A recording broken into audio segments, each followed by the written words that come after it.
지난 10일 베트남 현지 소식통에 따르면 꽝린성 인민위원회가 80.23km 길이 4차선 반돈 몽까이 고속도로 프로젝트를 PPP 형태로 BOT 계약할 것을 검토해달라고 베트남 교통부에 제안했다고 밝혔습니다. 베트남 북동부 꽝린성이 반돈 경제구역과 몽까이시를 잇는 80km 고속도로 사업에 2020년 완공 목표를 맞추기 위해 ODA 방식을 포기하고 BOT 방식의 PPP 추진에 나선 것입니다. 반돈 몽까이 고속도로 사업 구간은 반돈구 도안깨꾸민의 80.108km 지점에서 시작해 335번 성도 150.338km 지점까지입니다. 이는 몽까이시 박루안 제2교량사업 종단과 연계됩니다. 총 길이 80.23km의 반돈 꽝린 고속도로는 4차선의 설계 속도는 100km/h에 달합니다. 총 투자금은 7,845억 원으로 올해 착공의 준공 시점인 2020년까지 건설 기간 동안 발생될 이자 규모만 595억 원에 달합니다. 투자자는 자기 자본을 출연하고 기타 재원까지 동원해 총 6,534억 원에 달하는 투자금을 마련할 책임이 있습니다.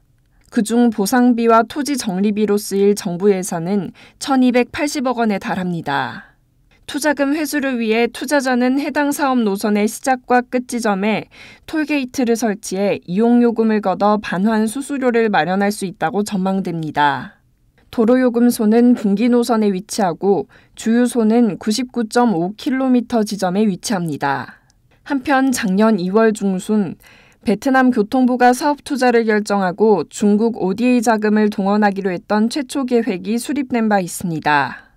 반면 작년 8월 초 꽝린성 인민위원회는 반돈 몽까이 고속도로 사업이 ODA 자금 지원을 받는다면 이미 총리실에서 승인한 바 있는 완공 목표 2020년 내에 사업을 마무리하지 못할 것이라는 입장을 전하며 반돈 몽까이 고속도로 사업 투자를 위해 현지 지역에 주무관청 지위를 부여했습니다.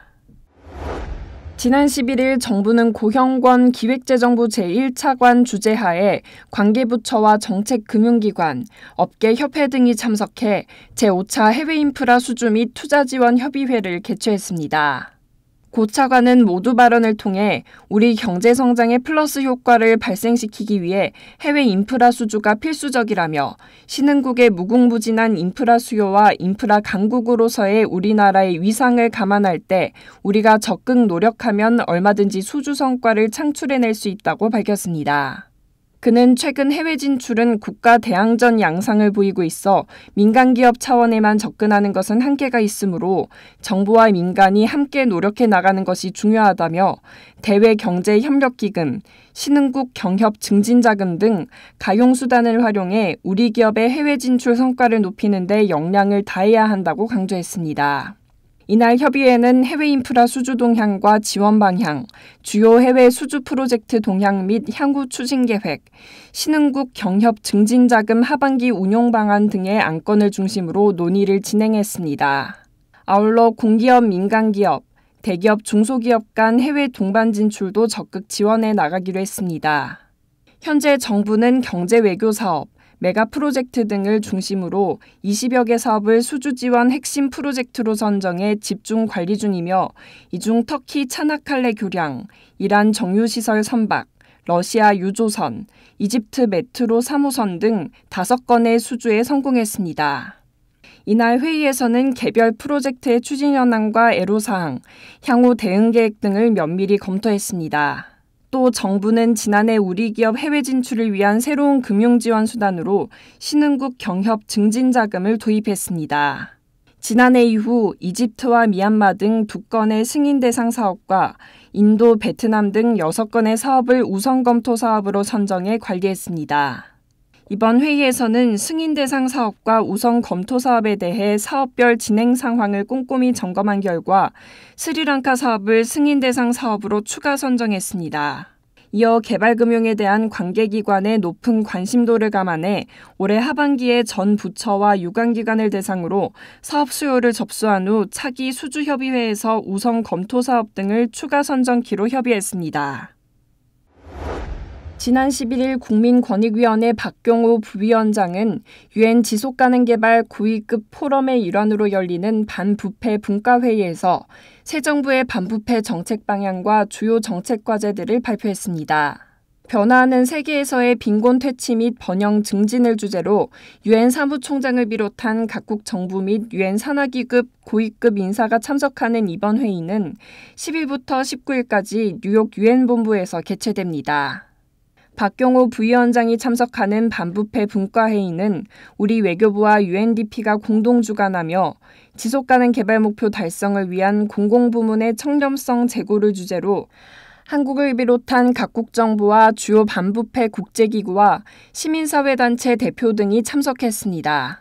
박경호 부위원장은 발표를 통해 대한민국은 전임 대통령 측근의 국정농단 사태로 대내외적인 부정적 시각에 직면하고 국가위기 상태에 처했었지만 행정부, 입법부, 사법부와 시민사회에 내재되어 있던 반부패 자정 역량을 발휘해 이를 평화적이고 민주적으로 국복했다며 새 정부는 이 과정에서 드러난 한국 국민들의 반부패 요구를 적극 반영하고 국민들의 역량을 집중해 한국이 반부패 선진국으로 도약하는 데 총력을 기울일 계획이라고 밝혔습니다.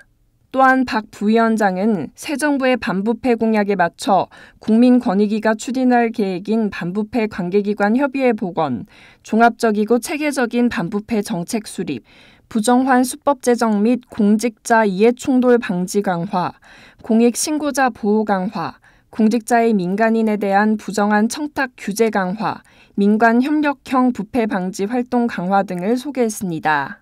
박경호 부위원장은 유엔 발표에 이어 미국 정보윤리청의 최고 자문관 데이빗 아폴과 IHS 마킷 위기관리센터 국장인 파리드 아불파티 박사를 만나 새 정부 출범 이후 한국의 반부패 정책 방향 변화와 주요 성과를 소개했습니다.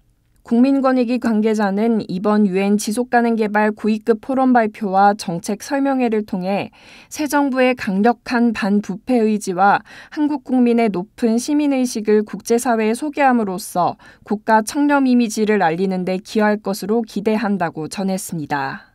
ODA 웹TV 송영빈이었습니다.